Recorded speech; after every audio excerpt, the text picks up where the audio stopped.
Taking part in the U.S. Census is critical. The findings help determine congressional representation, federal funding, and shows communities where resources are most needed. But the Census Bureau reports that Black people, Latinos, and Native Americans were undercounted in the 2020 census, and while white and Asian people were overcounted.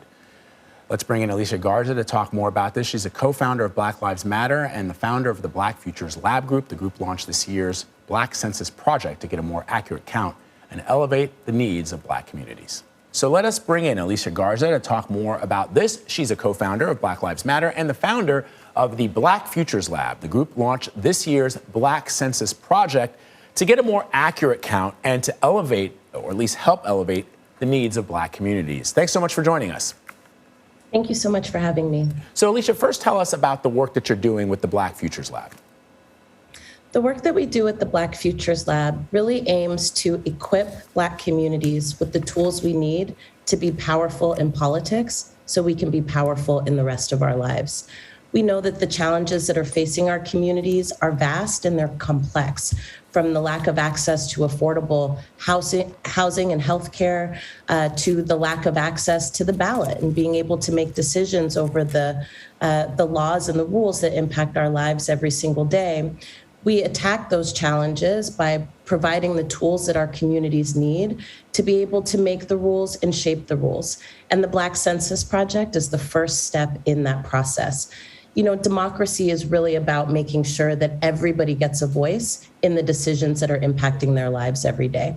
And with the Black Census, we are talking to 200,000 Black people across the nation from every demographic, asking what it is that you experience every day and what you want to see done about it. And that information gets changed into policy that can be implemented in cities and states across the country to improve the lives of Black communities, but also to improve the lives of all Americans. I think it's really interesting because when you hear census, you think it's just sort of counting heads. But this is much more than that. It's about getting the opinions and views from Black people on all matter of topics because, you know, we're not a monolith, right? There's such a range in terms of what the Black experience is in this country. That's right. And it's important to be reflected in our political system as well. You're absolutely right. We're not a monolith. We are migrants and US born. We are folks who are in rural areas and urban areas. We have a whole wide range of political views and political approaches. And traditional surveys don't tend to capture that level of diversity. The other thing I think is important as we're talking about the census and the undercounting is that this census is by Black people, about Black people, and for Black people. And that matters. When you're having a messenger that may share your experience, you're more likely to share information. One of the things that we also want to be able to show this larger process, right, is how we make sure that we don't undercount, how we make sure that our communities are invested in these processes, how we make sure that our communities actually get something out of these processes. So there's a lot to learn from the Black Census Project, which is currently the largest survey of Black people in America in over 150 years. And for anybody who wants to take the survey, you can go to blackcensus.org. Right, so that was going to be my question about how can people participate. So let me ask you this. When do you hope to be able to release this year's findings? We will be releasing this year's findings in August of this year. The survey will close in July.